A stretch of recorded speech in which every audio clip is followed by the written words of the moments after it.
Actually, di ko alam kung ano yung exact feeling ko nun eh. Pero,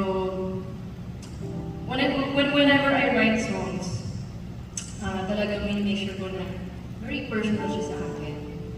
Para iba yung pakiramdam kapag sinishare ko siya sa ibang tao. And I'm pretty sure that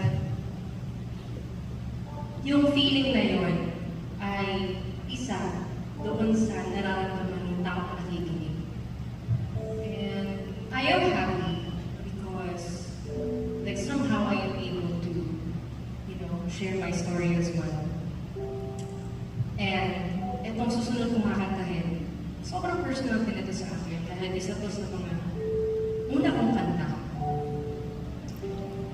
And kung pinalaki-laki kong kantang to, pwede niyo ako sabayan.